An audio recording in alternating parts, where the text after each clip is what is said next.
The Panama Canal saw its driest level in early 2024, but the worst is yet to come. What if the canal completely runs dry and cargo ships are forced to take this longer, more dangerous route, just like pre-Panama Canal days? One word: disastrous. This was enough to push China and Mexico to dish out their versions of the Panama Canal. But can these projects beat the Panama Canal? Why are Panamanian people protesting against their own government? And what role do these South American countries have in all of this? First, let's take a look back at how all of this began, not in 2023, but in 1850. California's gold rush drew thousands of settlers to the west coast of America in the 1850s, but carrying the gold back east was a bigger problem than finding it. Trains helped, but loading and unloading the stuff was too much money, time, and labor spent on one tedious task. What was the solution? To the French, digging out a path through Panama and connecting both the oceans seemed like the most obvious answer to this problem. In 1881, Frenchman Ferdinand de Lesseps, the mastermind behind the prestigious Suez Canal, insisted on digging the canal at sea level, boring directly through the Continental Divide mountain range. But he had no idea what he had bargained for: landslides, torrential storms, heat strokes, and tropical diseases. The project spanned 8 years, claiming 22,000 lives and costing the French $287 million. The sum roughly means $57 billion in today's money, and that was a lot. The French were so pissed, they put de Lesseps and Gustave Eiffel, yes, that Eiffel, on trial and jailed them for their failure.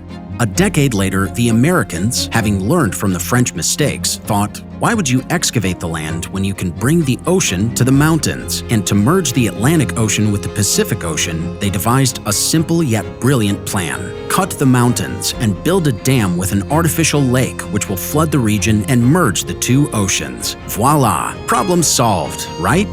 Not so fast. Devising the plan was the easiest part of the project. The real challenge began once the construction started in May 1904.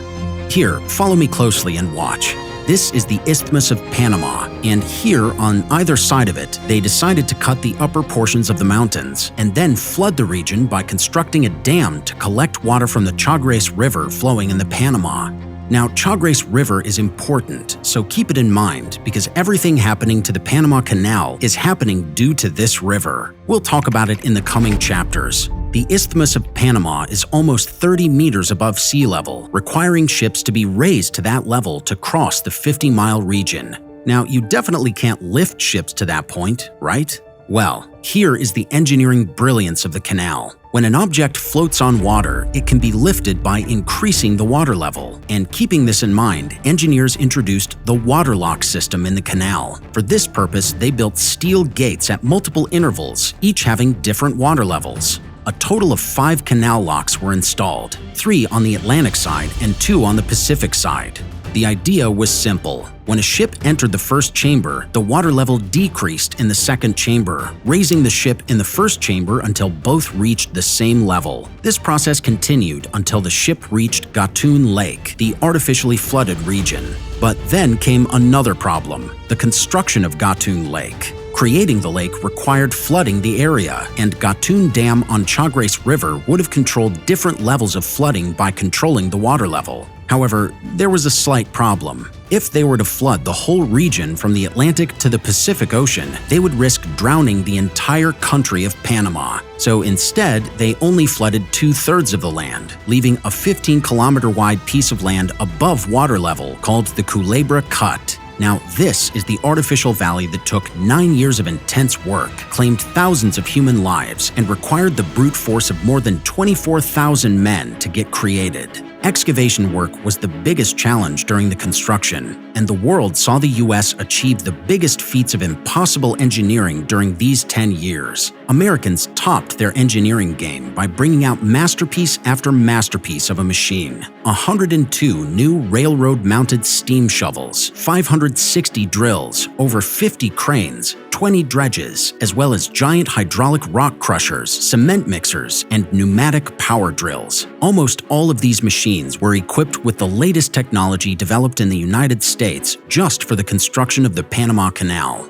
When the focus shifted to excavating the 15-kilometer-long unflooded region, the Culebra Cut, to connect the dam and the ocean, specialized machines like track shifters, dirt spreaders, and unloaders were brought in specifically for this purpose. Even with these powerful machines, workers couldn't excavate the rocky terrain of Panama without using dynamite to shatter big rocks, with a staggering 800,000 sticks of dynamite being used on average per month. After that, steam shovels could scoop and move up to 2 tons of earth in one go. Regardless, the scale of the undertaking was immense. It is said that the workers removed around 232 million cubic feet of soil and rocks from the region, despite the French having already done some of the work. You can fill around 8 Empire State Buildings with this much soil. Finally, when everything was ready, the moment came to connect both oceans, and Americans did it with style. In 1913, President Woodrow Wilson pressed a button, triggering an explosion that flooded the Culebra Cut, connecting the Atlantic and Pacific Oceans. America burned around $375 to $500 million worth of cash, which translates to around $15.2 billion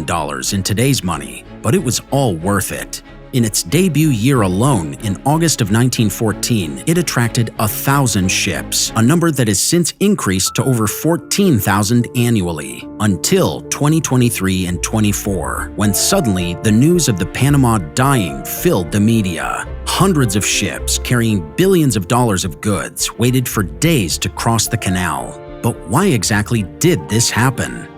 Well, you need to keep in mind that the canal itself is above ocean level. They raise the ships with water to reach the canal and then lower it after crossing to reach the ocean. The advanced locking system of the Panama Canal needs water from this river, around 200 million liters of water for each level to function. Going back, we saw how these locks work as water elevators. When a ship enters the first chamber, the water level decreases in the second chamber, as it is pumped into the first chamber to raise the ship until both are at the same level. As a result, there is an increased level of water in the first chamber that needs to be emptied out into the ocean so the next ship can enter. The chambers draw water from Gatun Lake, meaning each ship passage depletes the lake. If this continues, Gatun Lake would eventually run dry, making it impossible for ships to sail through.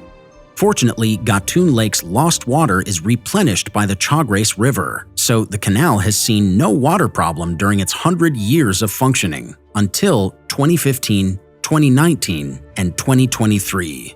The results were devastating, and it also made many countries, including China and Mexico, come up with their own multi-billion-dollar Panama Canal rivals and alternatives. But first, we will see why a canal that has been functioning for more than 100 years suddenly stopped working. To understand that, we first need to understand its weather patterns and the evil El Niño. Panama is a country that gets plenty of rainfall, so the risk of the Chagres River drying out is minimal as long as the rain continues to make up for the water lost during the canal's operation. The country has a typical weather pattern divided into 2 seasons, the wet season lasting from April to November and the dry season spanning from December to March. So, there was once a 0% chance of the canal drying out, until enter climate change and enter El Niño. This is an oceanic and climatic event that takes place every 2 to 7 years in the equatorial Pacific Ocean. Normally, the water in the Pacific is cooler in the east and warmer in the west. But during El Niño, the warm water from the west moves eastward and spreads out. Places that usually get lots of rain might suddenly become dry, while places that are usually dry might get buckets of rain. Now that we know what El Niño is, let's see what role this evil weather phenomenon has to play with the drying out of the Panama Canal. The ingenious and clever design of the Panama Canal that made it the golden global maritime trade route is the exact reason why it's now vulnerable to this very modern problem: climate change. You see, it takes about 200 million liters of water to move a ship through one level. A handful of new locks built in 2016, the larger Neo-Panamax locks, save 60% of that water. But mostly, the canal counts on the rainy season from May to December to fill up the water levels. But in 2015, the rainy season was the driest in more than 100 years because of El Niño. Before the Panama Canal, a single ship traveling through the Atlantic and the Pacific Ocean had to go around Cape Horn in South America, which simply meant an extra 8,000 nautical miles, equaling 2 months of extra journey, not to mention tons of money and expenditures. With the canal, it is only 10 hours of voyage and a few $100,000 in toll to pass through it. The route now manages more than 40% of all U.S. container traffic and about 5% of all global maritime trade. Climatologists said that this El Niño was worse due to climate change and warned that such events would happen more frequently and more severely in the future. And that's exactly what happened in 2019. And then the canal experienced its longest dry spell ever in 2023. El Niño disrupted the country's usual weather patterns, causing October, Panama's rainiest month, to produce 41% less rainfall than usual. This was the lowest level of rainfall ever recorded in Panamanian history, making it the worst and most prolonged drought in relation to the previous ones. The Panama Canal was not built with such severe drought conditions in mind. The 2023 dry spell depleted the Gatun Lake by 3 meters as compared to its usual levels. It didn't help that this drought period was followed by Panama's dry season, only accelerating the already dire situation. El Niño usually lasts 10 to 12 months, but due to climate change and global warming, it might last longer than usual, sometimes even spanning years. In September of 2023, NOAA predicted a 60% chance that the current El Niño would persist until the summer of 2024. Lake Gatun is of critical importance, not only for being the main water source of the Panama Canal, but also the main source of fresh drinking water for Panama's 2 most densely populated cities, comprising 42 million people. The water consumed by a single ship passing the Panama Canal is equal to the amount consumed by 500,000 Panamanians in a day. This put the Panamanian government at a critical juncture facing a difficult decision. On one side are millions of citizens who depend on Lake Gatun for drinking water. On the other side is the Panama Canal, which accounts for almost 6.2% of the country's total GDP. Which of the two would the government prioritize? In the end, as it turns out, the government chose both its people and the Panama Canal. However, the canal won't be functioning like it used to. The government imposed heavy restrictions on the usage of the canal to preserve as much water as possible, sending the traders and shippers into a kind of frenzy. Normally, an average of 40 ships are allowed to pass through the Panama Canal per day, but with its current water crisis casting a dark shadow on the country, the number allowed to pass was cut down to 24 per day. And in February 2024, the government slashed it down further to only 18 ships a day. This was bad news for traders and shipping companies, and this wasn't even the end of it. More restrictions followed. Cargo allowances were slashed by 40% to ensure ships could navigate the canal's shallow waters without sinking.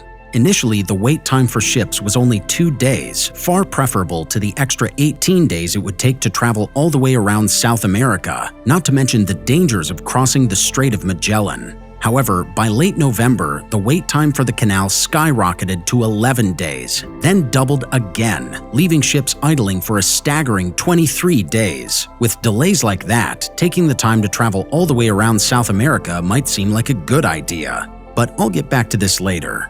So now you guys know that up to 40 ships can usually pass through the canal each day, but in November of 2023, only 24 could, which resulted in a huge traffic jam. In August alone, there were 160 ships waiting to go through the canal. Even the ships that could make it through weren't carrying as much cargo as they could because they had to stay higher in the water, especially the biggest ones, called Neo-Panamax containers.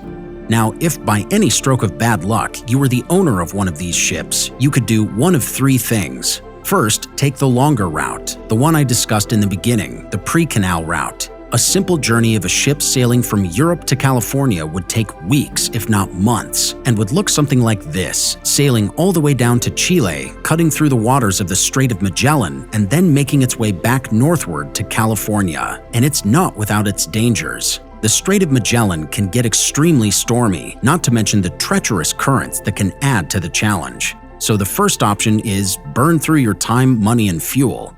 Second, stay in the queue or pay huge amounts, as much as $4 million, to jump the queue. In fact, a Chinese tanker carrying liquefied natural gas in November 2023 paid this amount on top of the usual $400,000 fee to do so. Third, patiently wait for your turn. And this third thing happened to a lot of ships in 2023. In August, footage captured hundreds of ships waiting to pass through. Typically, ships can book slots in advance or join a queue, but some slots are auctioned to the highest bidder. Combined with the maritime crisis unfolding at the Suez Canal, these three options mean a hike in prices of the goods these ships are carrying. The tablet, laptop, or phone you were watching this video on might cost a lot more if the Panama Canal isn't working. Ships have already started opting for longer, costlier routes. You get the picture. Things are not looking good at all for global trade and the economy.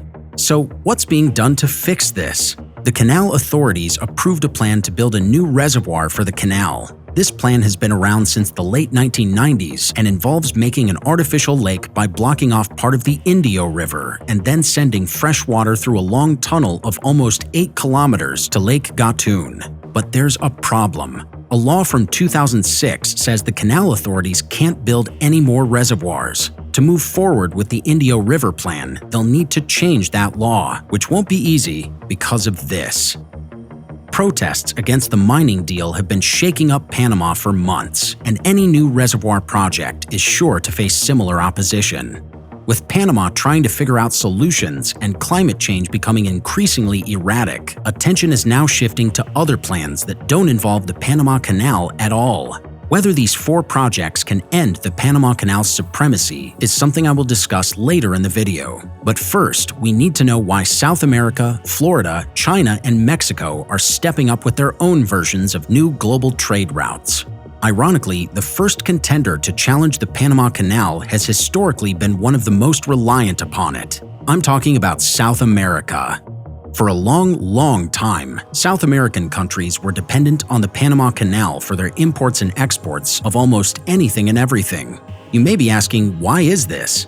Well, many of the continent's countries are not connected through roads despite sharing a border. For example, there are no roads connecting Colombia to Panama, Peru, or Brazil. Venezuela has no way into Guyana, and Suriname has no roads going into Brazil.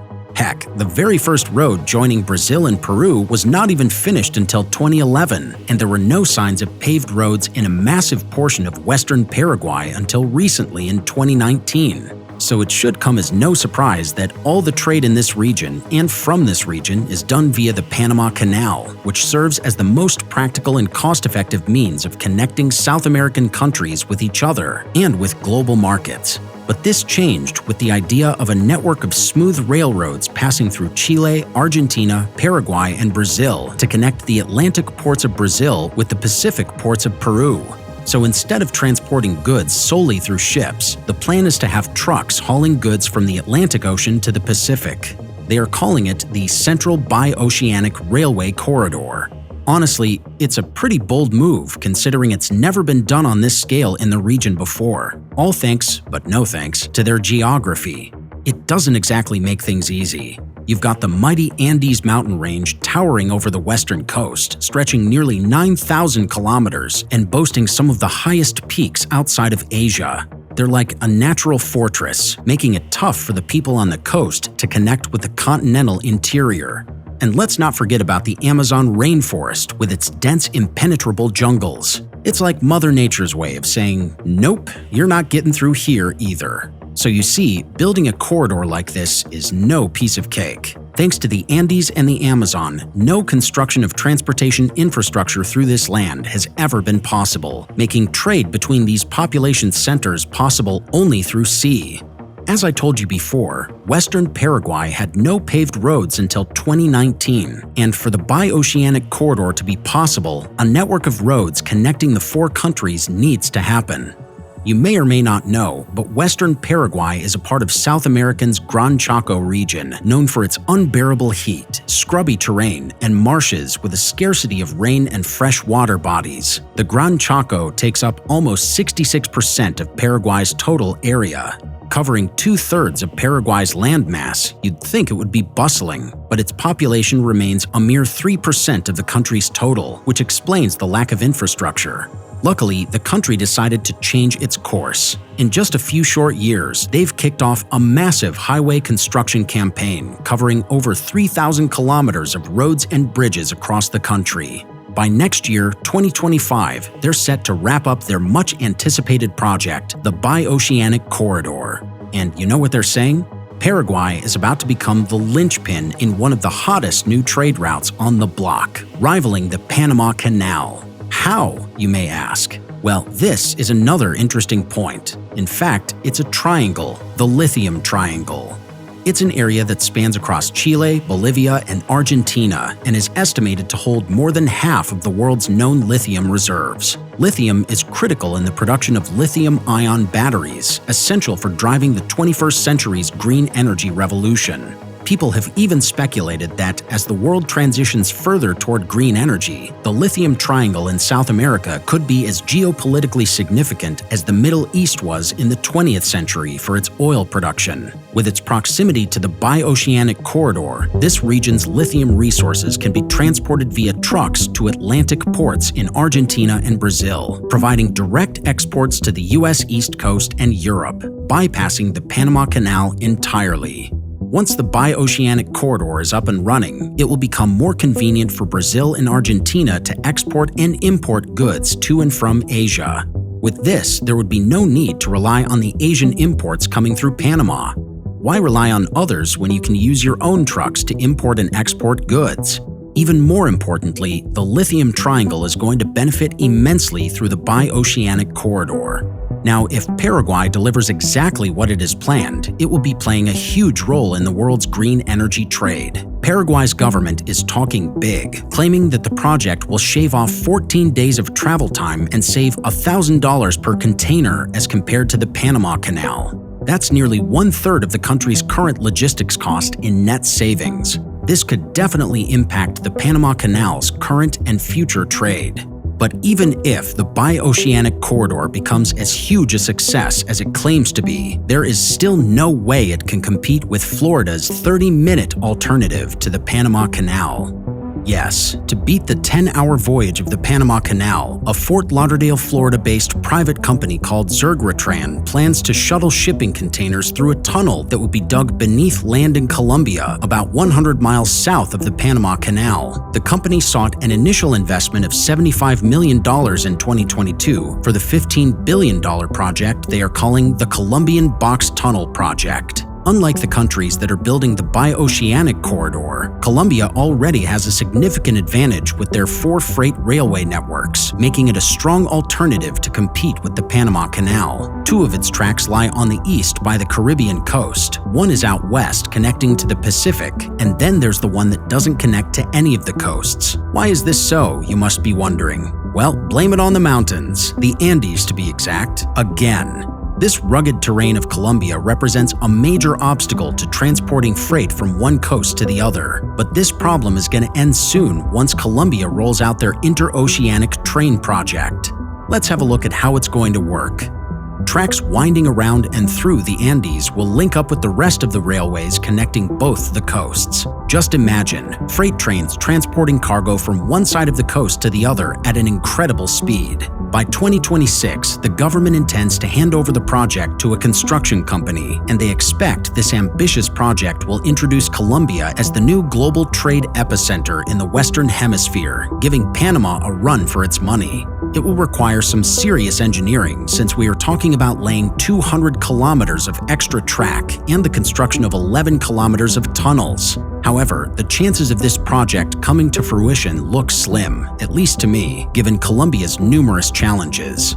First off, Colombia grapples with violence and instability, largely fueled by its ideal conditions for growing cocaine. In fact, as of 2022, Colombia was responsible for 60% of the world's cocaine production. With America consuming a whopping 37% of global cocaine output, this trade has become one of the most profitable industries worldwide. This lucrative business funds rebel groups, enabling them to continue their operations and resist authorities. Now, the Darien Gap that lies between Colombia and Panama and the disconnect between South and North America is an ominous mass of land that poses a lot of problems for the Colombian government. Heck, it's the reason they lost control over Panama back in 1903. This is a 100-kilometer stretch of land, completely barren of any infrastructure or civilization. It's like a wild, untamed jungle filled with dense rainforests and towering mountains that seem to touch the sky, making it impossible for any vehicle to pass through. It's an incredibly unforgiving terrain with scorching temperatures averaging 35 degrees Celsius or 95 degrees Fahrenheit, and thick humidity due to the Atlantic and Pacific Oceans on either side. The Darien Gap has a uniquely challenging geography. Located just 800 kilometers from the equator, this land gets direct sun all year round, making it feel like an endless sauna. And those mountains are no joke. Some soar as high as 1,845 meters above sea level, while the valleys plummet to just 60 meters above sea level. And throughout these soaring mountains is a thick curtain of green. You get the picture. It's not the brightest idea to cross this gap. A vast highway system was built by all of the countries of the Americas, named the Pan-American Highway System, starting from Prudhoe Bay in Alaska, leading to Argentina near the Magellan Strait. It was constructed over the span of decades in the 20th century, and yet, to this day, it is still not completely finished. Construction in the Darien Gap, which would have linked South America with Central America, was never possible. Thus, the Darien Gap gets its name through the gap left in the highway system.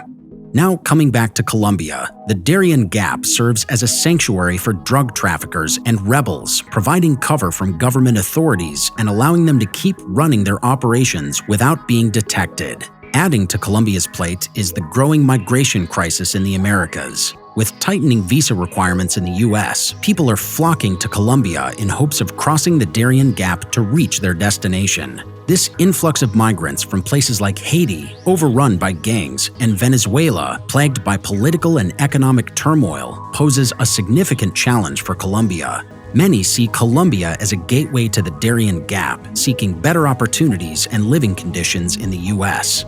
Ultimately, Colombia will confront the challenge of securing funding for their project, given that the interoceanic corridor may facilitate traffickers. This raises the potential risk of substances expanding northward, a scenario that would likely draw disapproval from the US.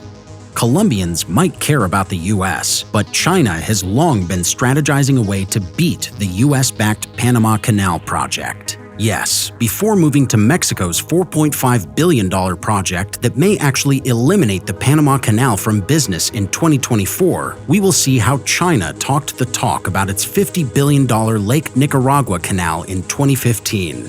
To the north of the Panama Canal lies the country of Nicaragua. The idea of cutting a canal through the country has been tossed around for centuries. The first ever proposal was in the early colonial era, even before the Panama Canal, all because of the unique geography and location of Nicaragua. You see, there's a lake already cutting across the country called Lake Nicaragua, and the presence of a 19-kilometer-wide isthmus to the west and 100-kilometer isthmus to the east made this an ideal location for the construction of a canal. Just a 120-kilometer stretch of land standing between the Atlantic and Pacific, almost double the size of the Panama Canal, but a whole lot shorter than the Suez Canal. Way back, the United States found themselves very interested in Lake Nicaragua, but when Panama caught their eye, the Nicaragua project got tossed by the wayside and has since been forgotten, until 2012 happened. The government of Nicaragua passed a law to create their own canal authority, kind of like Panama's. Then in June of 2013, they handed over the construction gig to a Chinese company called HKND, short for Hong Kong Nicaragua Canal Development Company, which was led by a big-shot businessman named Wang Jin. They had big dreams of making this canal happen. But here's the tricky part. They needed a staggering $50 billion to pull it off. The government signed a contractual agreement with HKND granting them a 50-year concession to finance and oversee the construction of the canal project, with the possibility of extending it for another 50 years after the canal became functional. A sweet deal for the Chinese government to enjoy the likes of what the US enjoyed during its control of the Panama Canal. The preliminary feasibility studies conducted by HKND made a compelling argument for the construction of the Nicaragua Canal that indicated an incredible increase in Nicaragua's GDP, almost double, and it would give the Panama Canal a run for its money. But turns out things weren't that simple. Environmental studies conducted in the area hinted that building the canal could mess up Lake Nicaragua, Central America's largest freshwater source, by leaking salt water into it. The project was faced with great opposition from the farmers. Massive protests erupted right after the official ceremony announcing the canal's construction. The farmers feared their eviction and land expropriation.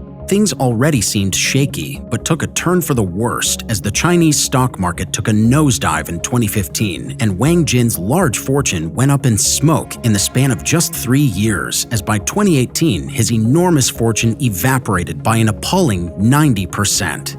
Despite all the hype around the Nicaragua Canal, not a single brick has been laid yet. Even more than 10 years after the project was announced, it is still in its planning phase. President Daniel Ortega keeps saying it'll happen, but no one's buying it. This isn't surprising when you have a president like Ortega.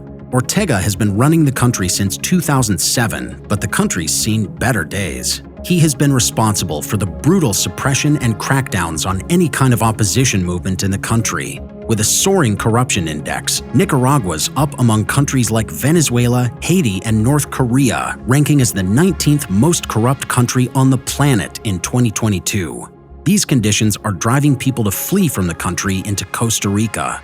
The US has slapped economic sanctions onto Nicaragua's government officials as well. You guessed it, the US is not on particularly friendly terms with the country. Given the state of affairs, it's pretty much a pipe dream for Nicaragua to produce the $50 billion needed for that canal. But for this Mexican man, Corredor Interoceánico del Istmo de Tehuantepec is everything. He sent his army to rob in his own country, his forces to fight his own people, his bureaucrats to ignore his own farmers, all because Mexico now wants to even things up with the US and the Panama Canal after 100 years of silence. This brings us to the highlight of our video, because this project from Mexico actually has full potential to end the Panama Canal supremacy. Mexicans are calling it Corredor Interoceánico del Istmo de Tehuantepec. Maybe it's easier if we use the English translation, the Interoceanic Corridor of the Isthmus of Tehuantepec. Okay, that's pretty long-winded too. Let's just use the abbreviation CIIT.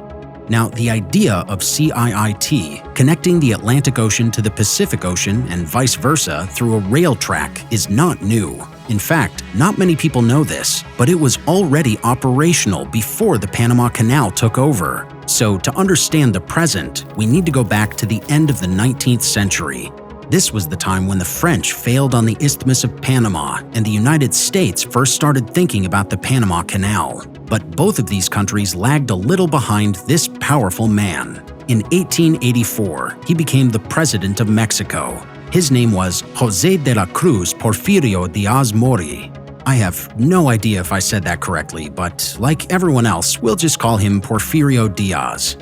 Now, Diaz was from the state of Oaxaca on the southern coast of Mexico, and as soon as he stepped up as the president, he decided to connect Oaxaca in the south to the coast of Veracruz in the north through a railway track, which conveniently meant it connected the two oceans. He called this project Tren Interoceánico, which was officially opened in January 1907, 7 years before the Panama Canal.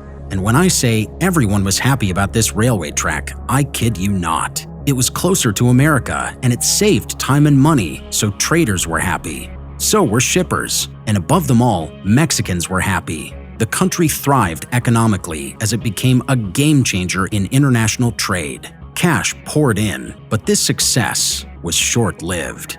As soon as the Panama Canal opened its gate in 1914, shipping companies quickly switched sides. In the first year alone, the railways lost a third of their business. A year later, the loss was around 80%. Despite being faster than the canal, closer to America, and saving a good number of days of shipping time, almost everyone chose Panama. Seems like a crazy misstep, but wait, there's more to this story. The Panama Canal was an American project, and since many shipping companies were US-based, they decided to support an American project over a Mexican project. The icing on top was the civil war that broke out in Mexico, scaring away the rest of the shipping companies. And from a logistics point of view, loading and unloading your cargo on trains is too much of a hassle. Using a shipping lane is much more convenient. So, with all that business loss, the Tren Interoceanico became history. It collapsed, and the railway tracks lay abandoned for more than 100 years. Until another powerful man came to power in Mexico. This ambitious man came with an idea to redevelop and re-establish Mexico's former railway line and change the shape of global trade routes. You may know him by his name, López Obrador.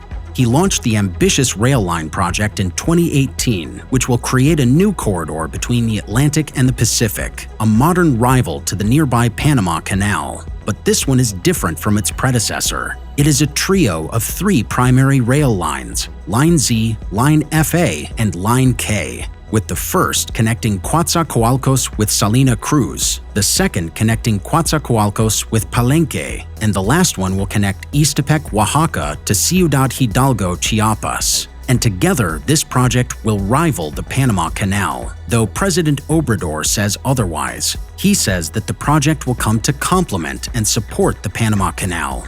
One official in 2023 said, "It's not just about connecting the country, it's about connecting the world." But looking at their history, I'm not really sure about that. Anyways, work began in June 2020, which involved cutting back vegetation and pulling up old tracks and replacing them with shiny new ones. In total, the new railway, with those 3 main lines, is expected to be more than 1,000 kilometers long. The plan also includes building a series of industrial parks along the railway.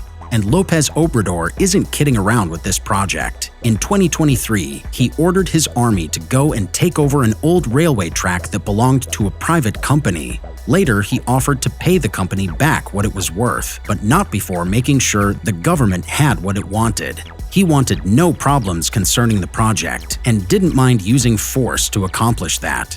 Things got particularly heated when his forces clashed with some protesters, including indigenous groups from Oaxaca, who were worried about the project's impact on the environment. When the protesters allegedly attacked the construction workers, forces came into action and swiftly arrested around a dozen people. In some areas, families were moved out without their consent just because the area was needed to build tracks or parks. So all in all, I won't say the project is without some pretty intense controversies. But experts say these negatives will be neutralized with the gains of this project. They believe that the CIIT will bring in 500,000 jobs for locals and attract a whopping $50 billion in foreign investment. That kind of economic boom could totally change the game for the country. And that's what President López Obrador is betting on. Line Z from Coatzacoalcos to Salina Cruz was all set and done in August 2023. In September, López Obrador himself rode a passenger train on Line Z, and it took him less than 9 hours to complete the journey, making this ride officially faster than cruising through the Panama Canal. The trains opened up to the public just a few days before Christmas 2023, taking them from the Atlantic coast to the Pacific. The other 2 lines are on track to wrap up by the end of 2024. So what will happen to the Panama Canal then? I'll answer this in the end, but first, I want to hear your opinion on this matter in the comments section. Despite the big changes and announcements, there's still a lot that the government has to do before opening up the route for international shipping. For example, significant upgrades are required at both ports to better accommodate cargo vessels. In the port of Salina Cruz alone, a massive breakwater is under construction with hundreds of thousands of tons of rock to shield the harbor from potential storm damage. This will help stabilize the ships in case of a storm so there won't be any capsizing. Some recent updates from the construction site indicate that the project's nearing completion, signaling that the CIIT could soon be operational for cargo transport. 2024 or 2025 might be the year when we will see this project in full action. In January of this year, 2024, we saw the Gatun Lake of the Panama Canal on one of its lowest water levels ever recorded. In February 2024, the plan was to reduce the daily transits from an already reduced 22 to 18 per day. March and April of this year saw the water levels at Gatun Lake to be 80 and 79 feet respectively. Only 24 ships were allowed to cross the canal, and with a limit on the allowable draft size to boot. Experts, especially from Panama, are dead worried. There is a healthy chance of drought happening again and again over the next few years at least. And with all the protests and the Panama Canal alternatives, there is a lot of pressure on Panamanians. They, like everyone else, including me, are thinking, what will happen to the Panama Canal? Some experts say that the CIIT will emerge as a more cost-effective and swifter shipping route compared to the Panama Canal. If this becomes a reality, traders might opt to utilize Mexico's railway instead of the canal for transporting goods, which means that the Panama Canal may experience reduced demand, akin to how the original Mexican railway was phased out in favor of the Panama Canal around 100 years ago. Reports indicate that by 2028, the CIIT should carry 300,000 cargo containers each year, reaching 1.4 million by 2033.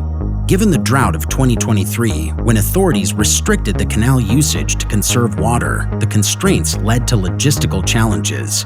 This is where an alternative like the CIIT could come in handy, alleviating pressure on the Panama Canal and providing businesses with an additional shipping route to ensure timely deliveries. But a rail corridor helping or supporting the main traffic of the Panama Canal means that the corridor itself would be unlikely to pay the $3 to $5 billion investment it took for its construction. The corridor would then have to increase its toll to make up for the loss, and shippers will be divided between choosing the railroad or the canal route. Whatever the future may or may not hold, one thing is for sure. These are some big changes coming on the horizon in the trade relationship between the Pacific and Atlantic regions.